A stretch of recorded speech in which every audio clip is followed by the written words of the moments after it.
Cool. All right. So we are coming back in with Hegel, Philosophy of Nature, 354, The Systems of Shape or Structure, as the case may be. And so I'm just going to rattle off what this entails. We're in the animal section, the animal organism. And in here, there are three moments of the notion, not merely concrete elements in principle, but have their reality in three systems, namely the nervous system, the circulatory system, and the digestive system, each of which as a totality is inwardly differentiated according to the relevant determinations of the notion. And remember, whenever he refers to how something is related to the notion, so I know I've talked about this before, but often when I read this from beginning to end in his encyclopedia, he refers to the notion at all stages and all levels. And I think what he's doing is he's he's describing what the notion of the thing he's talking about is. In other words, the ordered concept or concepts that are uh, related to the subject he's talking about. It's not just the he's not talking about the concept of concept. He's talking about the concept of insert the level of discussion he's talking about. Here he's talking about the animal organism and the systems involved. And it's not just sort of the immediate concrete manifestation of those three systems, but the concept of them in an ordered fashion that makes sense.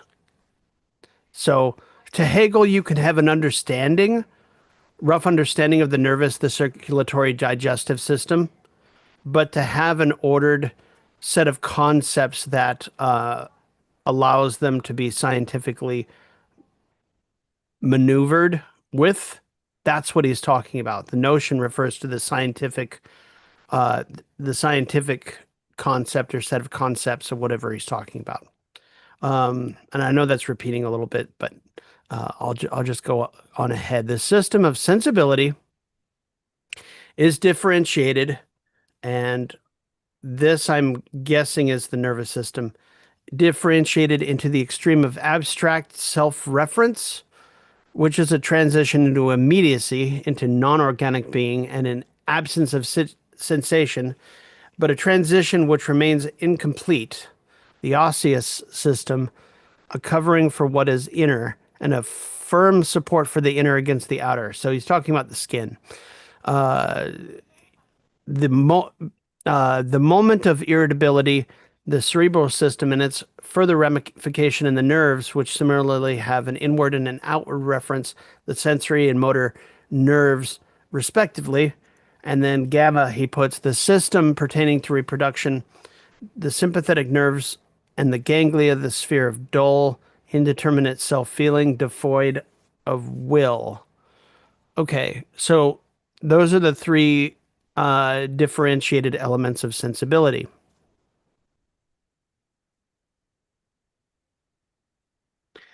So, two, irritability is just as much a capacity for being stimulated uh, by another and the reaction of self-maintenance against it, as it is also conversely an active maintenance of itself, in which it is at the mercy of an other. Its system is abstract irritability, the simple conversion of receptivity into reactivity, muscle in general. This gains an outer hold on the skeleton and is differentiated first into extensors and flexors and then further into the special system of the extremities. Okay. B, irritability as independent of and opposed to an other and as concretely self-related and self-contained as inward activity pulsation. Living self-movement, the material of which can only be a fluid, the living blood. So this is the circulatory system. All right. and he's describing, you know, the medium, pulmonary, portal systems, so on and so forth. Gamma, the most inner is pulsation as irritable self-coalescing totality, is the circulation which from its center the heart returns in the dual system of arteries and veins into itself and is equally an imminent process in which the blood generally is delivered up for the reproduction of the other members which take their nourishment from it. And no, and again, he's referring to the members of the system, including the organs, all of which are parts of the unity of the whole animal, but you know, don't reduce themselves to uh, yeah. And three, the digestive system as a system of glands with skin and cellular tissue is immediate vegetative reproduction, but in the system proper of the intestines, it is mediating reproduction. Interesting. It's interesting to me that the digestive system has such a short little stub there. Hmm. I wonder about that quite a bit, Is actually. mediating. Huh. Yeah, Well, something I also thought about is because we start with muscle as the most abstract, like outer. I am thinking maybe later on it might be relevant again when we get to the nervous system. There are like little ganglion that has certain pre-programmed responses, so it has more immediate response in our brain than even if our brain had to process it. yeah, Which that seems very early in life as well. yeah, yeah. Interact with any animal being on the face of the earth from amoeba all the way up to us, and you will always have the first line of contact that any of them deals with. And invariably it's the sensory portion. It's the first wall, the first cell wall that you reach, right? And what kind of stimulus response that sets off when you touch it or it touches something in its environment, so on and so forth. So that makes sense. Um, let's see how. So he goes into his Zuzats, and um, you notice that in going through the different. Okay, so in the class, he's going to talk about the three systems, and he's going to talk about the unity of those abstract moments being wait for it, a um, a syllogism, right? And uh, and so of course, you know, when he talks about um,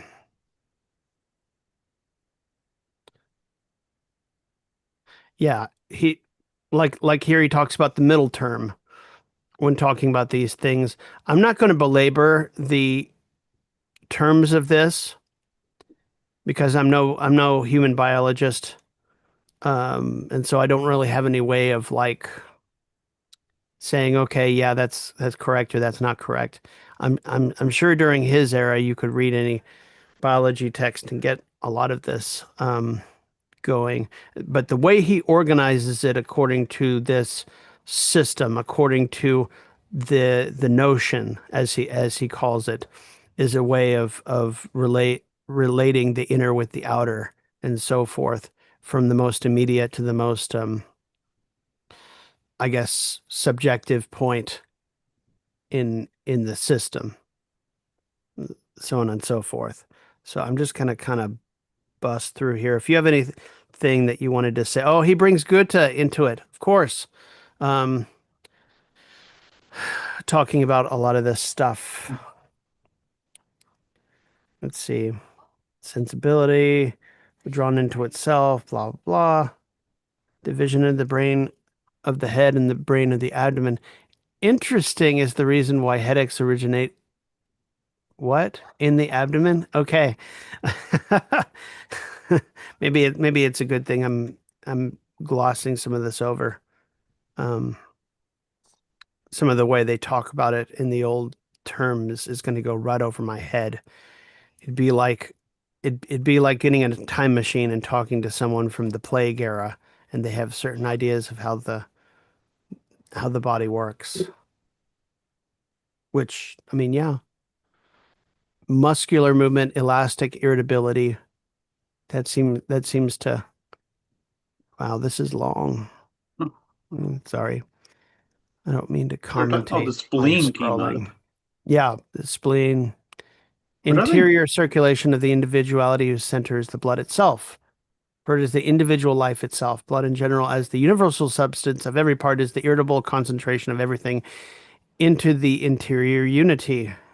It is heat, not merely this, brings the oxygen, brings the sugars, etc. It's the interior life.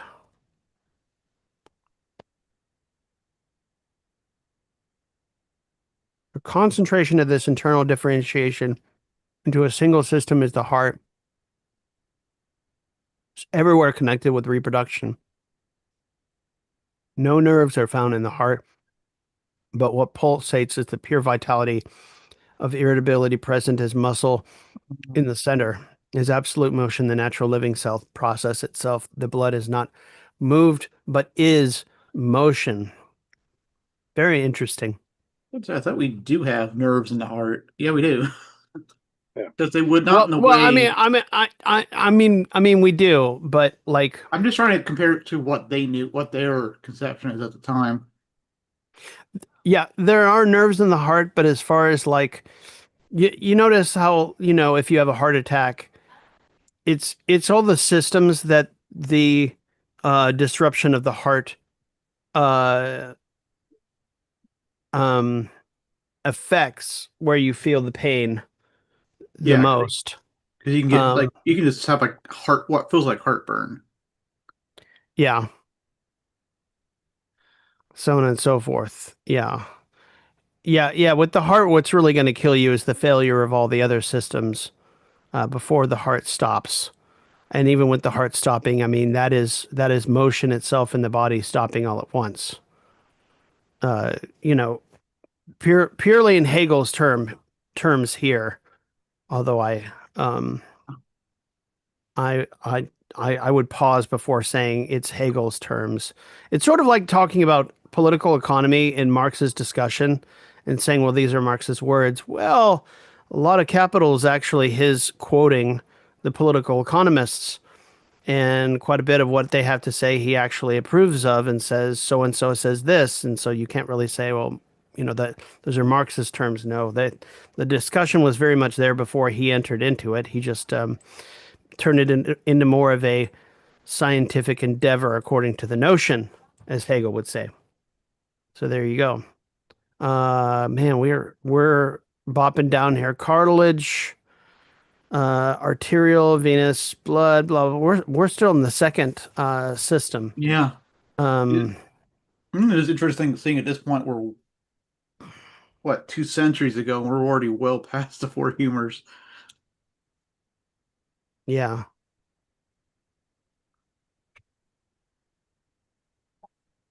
And I can think it's some at the point where skin is kind of the same thing as that limit between inner and outer. Is what he does seem to bring up here at times. Yeah, and it's not just a barrier, it's also Oh, suffused with nerves that that he talks about in quite great detail from the outer to the inner, all the way to the inner, if you know what I mean. And it reminds me of his discussion of the plants and how they are basically almost like a front line to the non-organic environment, so called, right? Because the plants are so intimately connected to the non-organic environment that you could almost say that their skin is sort of an outer to the inner non-organic environment from which the plant um, emerges. I might be going a little overboard with that parallel, but it makes sense to me in the moment. And actually, it probably makes sense. It makes perfect sense because if you think about the system that he's talking about right here, he's talking about an animal that is alive in and of itself, but it also has living things that make it up.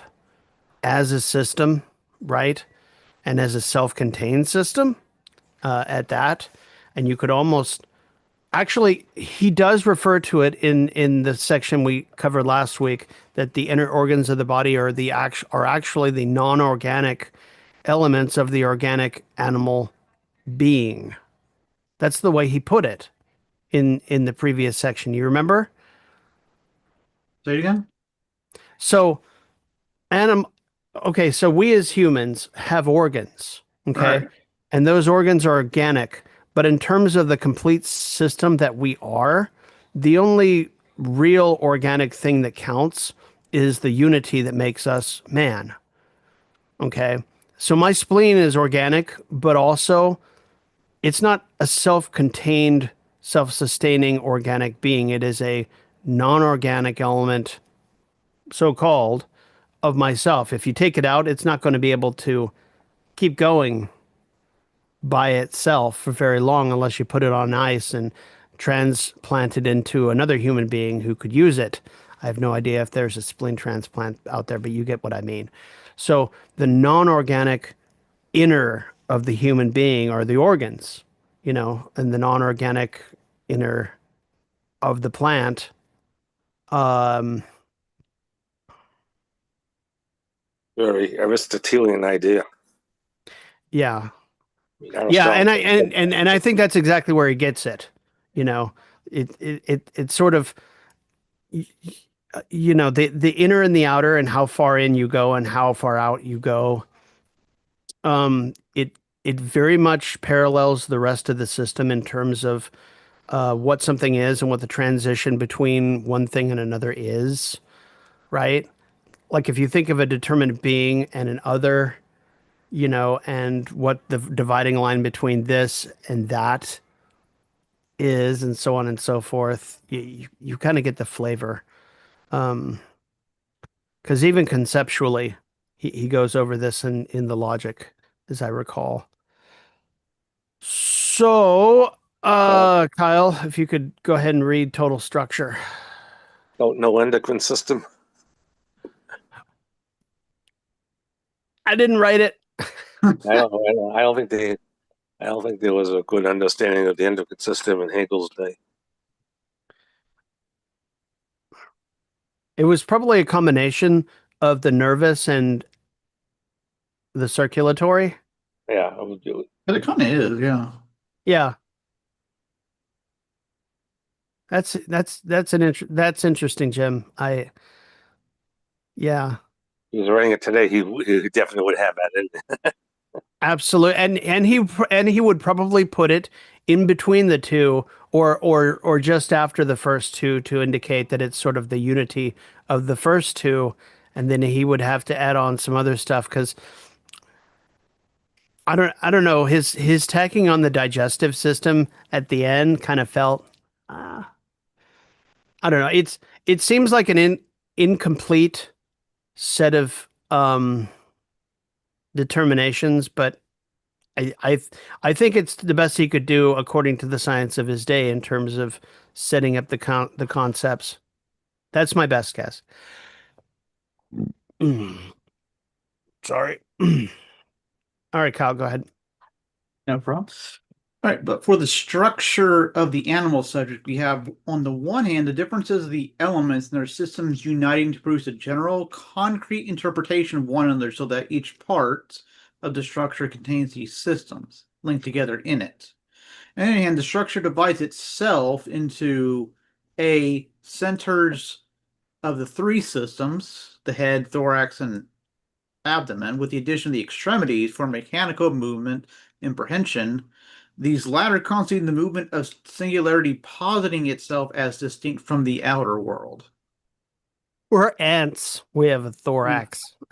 Sorry.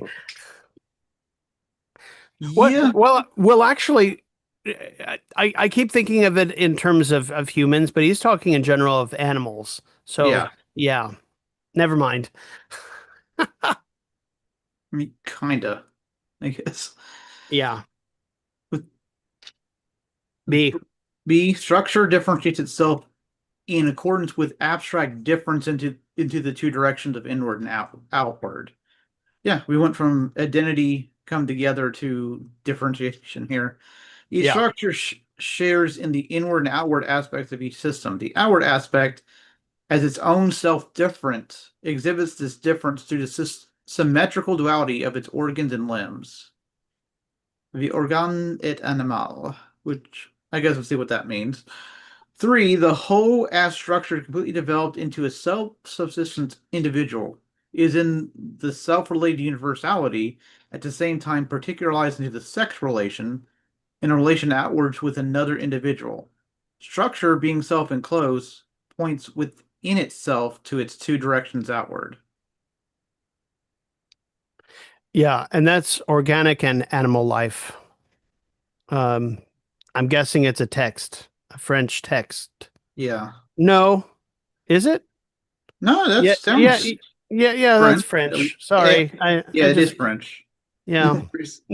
No, I'm because blah blah blah blah blah blah. Oh, he gives the full, yeah, to have brought to notice this distinction in the organism which Picot, with his great insight into nature, has done reveals a penetrating glance. Common Okay. it would be in England, France, and Germany. Y'all know the other languages, and not for us. Well, we live in the idiocracy right now, and it's pretty on point for God's sake. Like I mean, between Back to the Future 2 and Idiocracy, well, yeah, we had art is very much reflecting we the had the UFC fight on the White House lawn, and the Jesus fucking Christ. what else was it? Yeah, the motorcycles and stuff.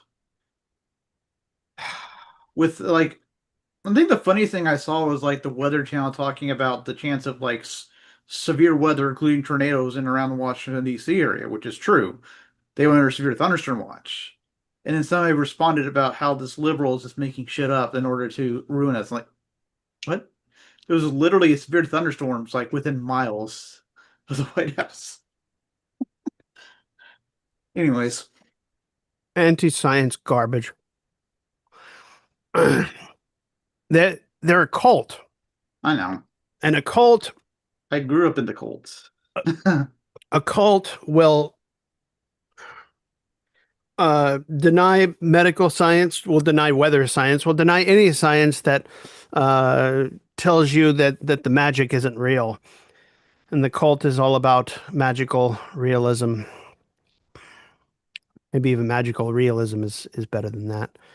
Okay, so the Zuzats goes into the total structure, sensibility, irritability, and reproduction brought together into the concrete unity of Yeah. total structure, form the outer configuration of the organism, the crystal of vitality. A, B, gamma, 1, 2, 3, blah, blah, blah. And it goes into what the structure. Here is kind of there was a part I didn't understand. I think that was what the second one, the B, that I Mm-hmm. figured we could figure out from whatever beta probably is. The centers of developed totalities and other maybe let me just check right quick. Sorry. Yeah, Yeah, no, it no. was each structure shows outwards the difference through the symmetrical duality of its organs and limbs.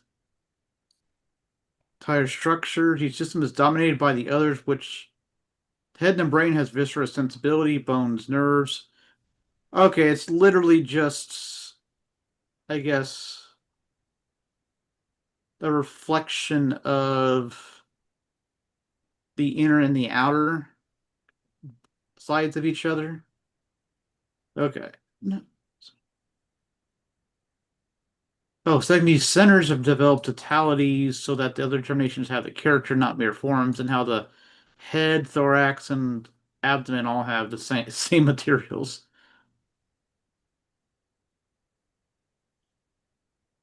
Yeah. The organism constitutes. Okay, it's just literally the organ of the. It's the whole in parts. Okay, I think what he was getting into. And the other hand, the essential nature, the psychic ganglia, the soul, as self-determining as it does not merely conform to the specific pattern of physical relationship in the body.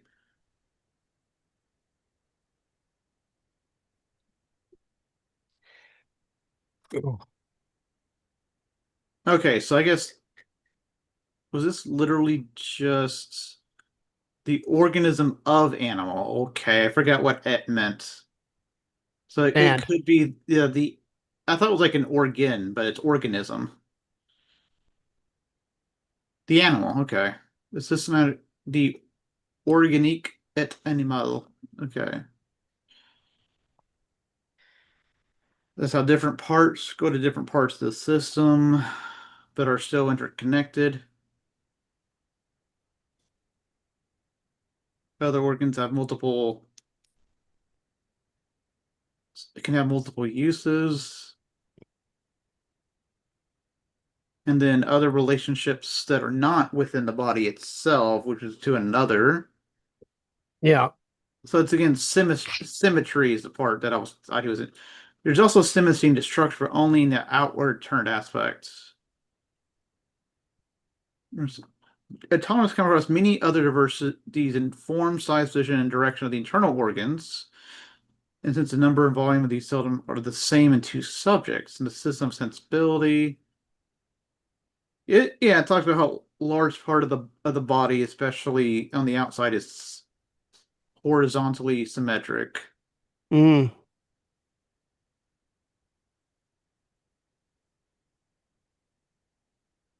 Ah, yes. Symmetricality of certain things. Yeah. Yeah, They lack symmetry. and internally. Interesting. And there's some people like me, and you can have asymmetries in what's normally symmetric just because of other factors. Hmm. They're not perfectly symmetrical.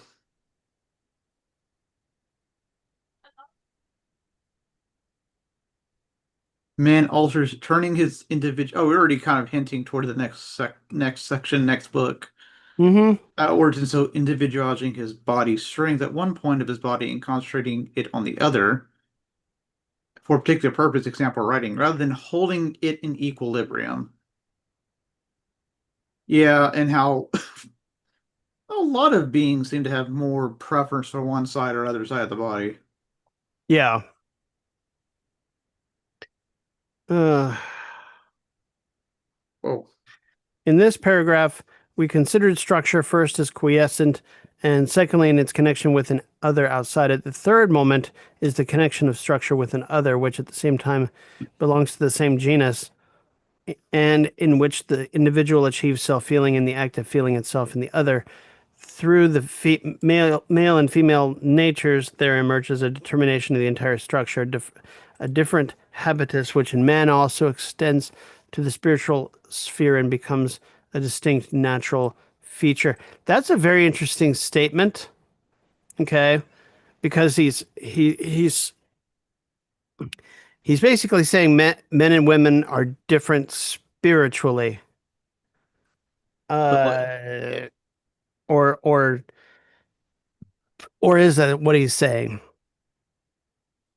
I'm not sure. well, because that's kind of like, the symmetry of like two different aspects that reflect into each other, or reciprocation is almost what I get out of that. And it's still like parts of the whole and parts there. So they're different, but they're Right.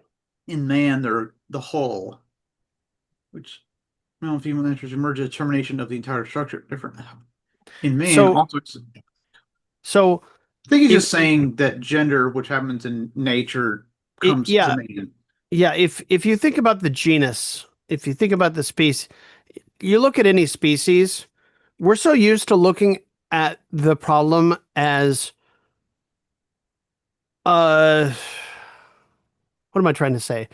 If you look at a single species that has a reproductive process that splits off depending on which form the single individual takes. Uh, like that whole unity that's called man, which is actually both male and female differentiated off for reproductive purposes, it's still the same species. Just with different aspects that are, yeah. Ugh. My brain is still cooking on that a little bit. All right, 356. The structural process. Structure as alive is essentially process, and it is as such abstract process, the structural process within structure itself, in which the organism converts its own members into a non-organic nature, into means, lives on itself and produces its own self, i.e., the same totality of articulated members, so that each member is reciprocally as in means, maintains itself through the other members and in opposition to them. It is the process which is for result the simple, immediate feeling of self. Okay, I'm kind of lost here as to what he means, so we'll just read the Zusatz. Structural process is, as the first process, the notion of the process. Formation as an unrest, but only as a general activity, as a general animal process. It is true that as this abstract process, it resembles the process of Oh, vegetable life with the external world insofar as the living creature's power is the immediate transformation and animality of what is external to it. you But remember since, kind of, I go think ahead. there's two things happening here. I'm starting to think. So remember back to phenomenology where the person identified themselves through another, or just part of that's here. We also have reproduction at the same in the same means. Yeah. So you have feeling of self as that kind of proto community, I guess, in a way. It is just the genus in way it Hmm. populates itself. Well, simple. Sorry. Does that help at all? I'm still lost even halfway down the Zusatz page, to be honest.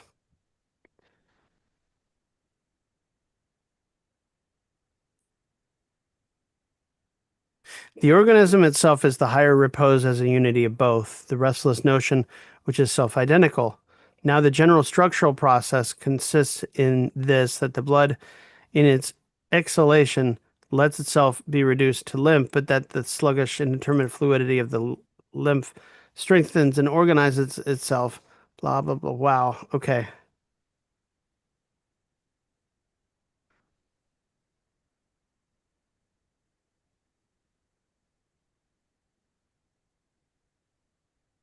Nothing in the organism endures, but everything is reproduced, not excepting the bones. Yeah. The bones are at least still alive when you're alive. Yep. Mm. So it's a pseudo dead, I guess.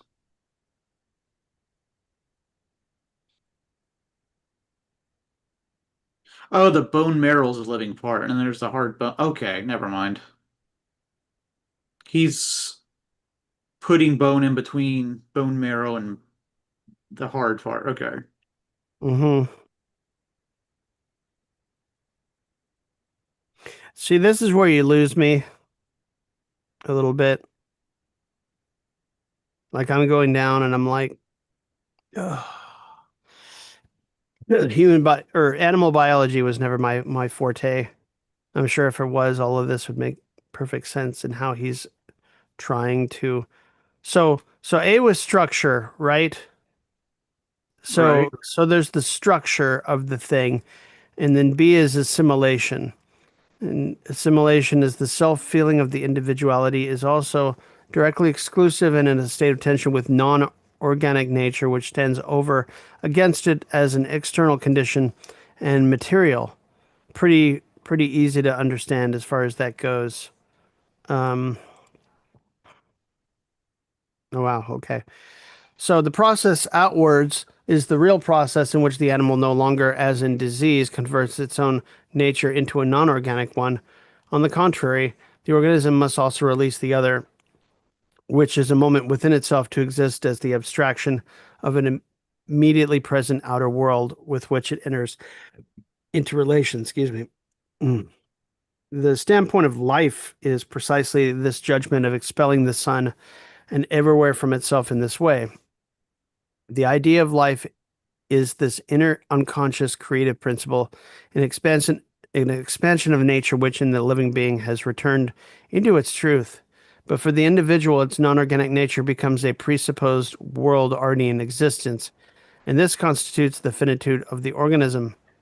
The individual exists for itself over against this non-organic nature, but in such a way that the connection between them is altogether absolute, indivisible, inner, and essential for the organism has negativity within itself. He's basically saying we can't be what we are as, I mean, he's just restating what he already kind of said earlier, which is that uh, as a unity of ourselves as like an organic self, we are in relation with our non-organic inner organs, and they are indivisible from us, inner and essential, right?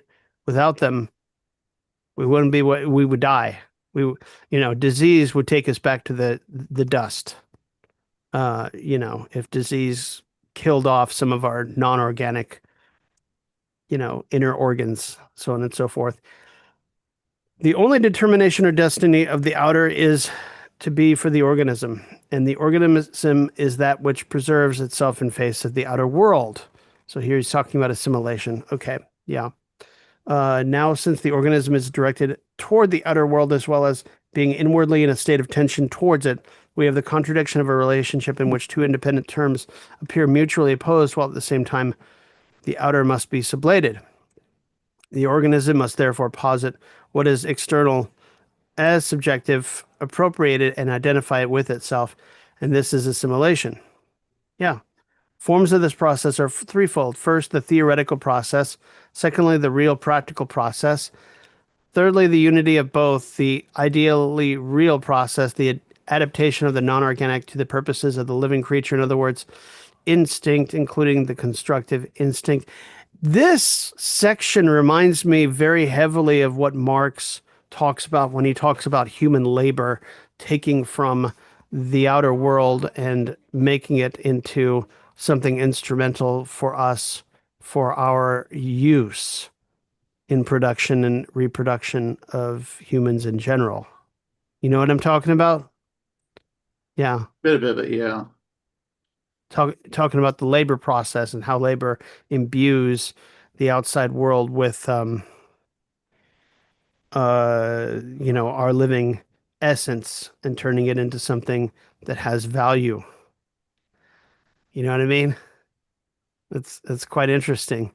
And the way that he labels theoretical with practical is very, very interesting to me.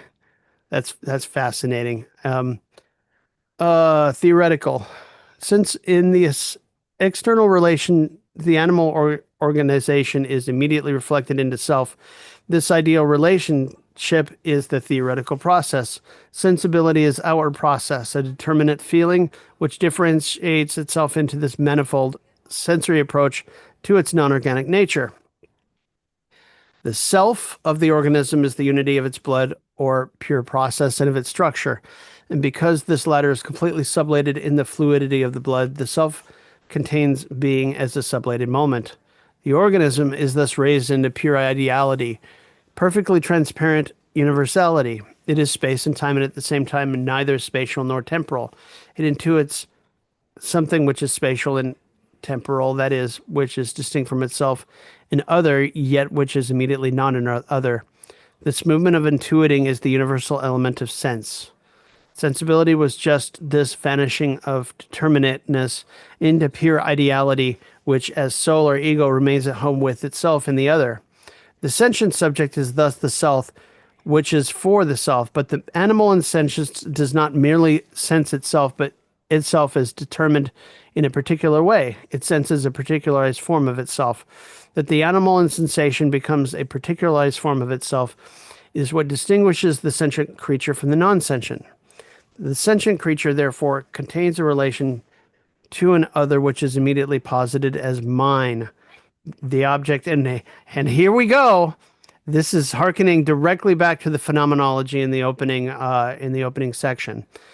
The object, which is hard, warm, etc., exists independently outside me, but equally it is immediately transformed, made ideal, a determinantness of my feeling. The content within me is the same as the content outside of me, only the form differs. Thus, spirit Thus, spirit has consciousness only as self-consciousness. In other words, in being related to an external object, I am at the same time for myself. The theoretical process is the free, disinterested one of sensation, which also leaves the existence of the external object unaffected. So basically, we're forming ideas about the external object. The external object is left unaffected. We're looking at it. Maybe we're taking it in with the senses, not modifying it. The different determinations we have found in inorganic nature are also a diversified relationship to it of the organism as modifications of sensation, and that is why they are called senses. And of course, phenomenology of spirit starts with the what? God damn it! What is it? Sense. Certainty. Yeah, sense certainty is a number one in phenomenology. Uh, and let's see here. I'm just gonna keep going for another 10 minutes because this is fascinating. And I really wish he wrote this to like harken back to the first book, but that's not something he's always looking forward, right? Because these what I'm thinking is that since this is not the phenomenology of spirit, this is the philosophy, this is the philosophical sciences. Okay, so at this level, this section, like 358, where he's talking about the senses, 358, I would say, within the system, would probably be referenced in the philosophy of spirit in the phenomenology section on sense certainty. That's what I'm thinking is going to happen because I keep waiting for him to take this and harken back to this book. And that's not what he does. He harkens forward from the animal sense forward to philosophy of spirit, in which this section will be sublated. There you go, folks. The senses and the theoretical processes are therefore. Can you read the rest of that for me? I got to get my kids some milk. The sense of the theoretical process, therefore, the sense of mechanical sphere of gravity, of cohesion and its alteration, and of heat feeling as such. B, the senses coming under the moment of opposition, one, of the particularized principle of air, and two, of the likewise realized neutrality of concrete water, as opposed to moments of dissolution of concrete neutrality, smell and taste.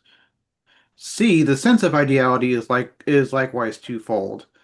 Since the moment of particularization indispensable to the ideality of as abstract self-reference falls apart into two indifferent determinations. The sense of ideality as a manifestation of the outer for the outer of light as such, and more precisely of light as being determined in the concrete outer world, i.e. color, and two, the sense of manifestation of the organism's inwards expressed as such in its utterance, the sense of sound, the two senses then of sight and hearing. So we're talking about the five senses, yeah. Feeling is the base, senses of air and waters come smell and taste, and then sight and hearing. So you see how the organ of or the process of sense is the borderline, the transition between the outer world outside the animal and the inner world inside the animal in in Yeah, the so we get in the theoretical sense. because we got two different reflections here Right. going The on. the inner reflects the outer, and the outer, if properly formulated by the theoretical, is a reflection of the inner. If it's It's done kind right. thinking Yeah. kind of like how air, what was it? I guess it's fire and water that were technically differences. So air was more like light, and then taste is the water. Yeah. But that's their moment of okay. Okay. So Here we see the threefold moments of the notion become fivefold. The more general reason for the transition we have here is that the animal organism is the reduction of inorganic nature, sundered into separate moments into the infinite unity of subjectivity, in which, however, it is at the same time that nature's developed totality, the moments of which exist separately because the subjectivity is still a natural one. I guess it does seem kind of make sense because the organs that we have for sensation evolved to do what is necessary for nature. So it falls back to the differentiated by the different moments of nature. Yep. And we have five senses, fivefold. Well, five main ones, Yeah. and there's Sense, smaller other ones. sense the immediate unity of the being of the organism and its object is in the first place feeling, the non-objective unity with the object in which, however, the latter also retains its own independence. So we have an animal and we have a rock. The rock retains its own independence, but the animal senses the object and gains an idea of it without the rock changing. Let's put it that way. This unity is therefore double. The sense of shape is shape, and the sense of heat. The differentiation here is only vague, since the other is only the other in general, lacking distinction within itself. The difference, therefore, the positive and the negative falls asunder as figure or shape and heat. Feeling is thus the sense of the earthly element of matter of what offers resistance in accordance with which I exist immediately as an individual, and the other is in its contact with me is also an individual, a material object existing independently, which is how I too feel it. Matter yearns for a center, a yearning which is first satisfied in the animal, which has its center within itself. It is just this drivenness of matter as lacking a self towards another which I sense. Here too belong the particular ways of offering resistance: softness, hardness, elasticity, smoothness, or roughness of surface, figure, and shape too are simply nothing else than the way is which this resistance is spatially limited. In feeling, these determinations treated by us in their various spheres are bound together as in a bouquet. For as we have already seen, sentient nature has just this power of binding together several disparate spheres. Okay, here it is. Okay. In feeling, these determinations treated by us in their various spheres are bound together as in a bouquet. For as we have already seen, sentient nature has just this power of binding together several disparate spheres. You remember in sense certainty how something could be hard, but also large and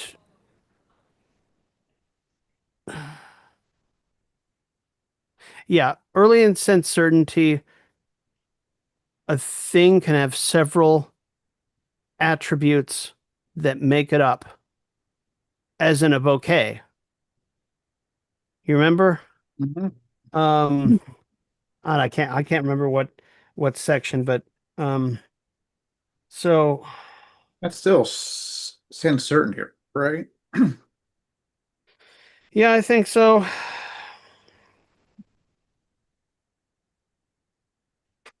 Or maybe perception. It's got to be one of the two. Well, in sense certainty, even if you go back farther, when you're thinking about this here now, right? Those are several different determinations that are balled up in a bouquet. And as you get closer to perception, what are we perceiving? Something that, has several attributes but are the same thing, right? And our perception likes to list them out linearly. Like I can see that this rock is large, it has this color, you know, it's over here and not there. That's several determinations for one thing, right? So yeah, again, the phenomenology is helpful to have read before this. I think Jim is falling asleep there. You all right Or, there, Jim? yeah. Smell and taste have a close affinity, and light, a thing only manifests itself immediately as an immediate existence. And he goes on, so on and so forth, talking about what sense picks up in the other. in terms of how this process works. He's he's drawing out what sense does and what is perceived through sense from the inner of the animal in relation to the outer. And, you know, sense organs, qua feeling, constitute the general sense of the skin. Taste is the muscle of the tongue, the neutrality which connects itself with the mouth, blah, blah, blah, blah, blah, blah, blah. Whereas feeling, so the voice as active hearing is the pure self positing itself as universal, expressing pain, desire, joy, contentment. Every animal suffering violent death has a voice. Thereby declares its own supersession. In voice, sense returns to inwardness and his negative self or desire. The feeling of its insubstantial nature is mere space, whereas the senses are saturated, filled space. I'm going to stop there because we're now graduating from the theoretical to the practical. And that, For pure reasons of practical reason. Not really. well, right. Well, you know Sorry. how, as Marxists, we talk about theory and practice, right? Yeah, This exactly figures into that. Only, that's more accurate, really. you know, it's more like, okay, so we perceive an object with our senses. There's the theoretical gaining an idea about our environment. In the practical relationship, we come across something and we do something with it or about it, you know. Like the practical thing coming across a rock in our path is to go around the rock or use the rock to do something, or I would imagine. But I'm going to let Hegel tell that story next week because my stomach is off and I need to stop Ooh. here. This is great, comrades. Seriously. So we're going to start at 384 for next week. And I'm not even going to set a limit. We're just going to read until we get down to the next one. But I'll just kind of highlight it and call it good. All right, comrades. Thanks so much. I'll see you next week. How do you feel better? Thanks.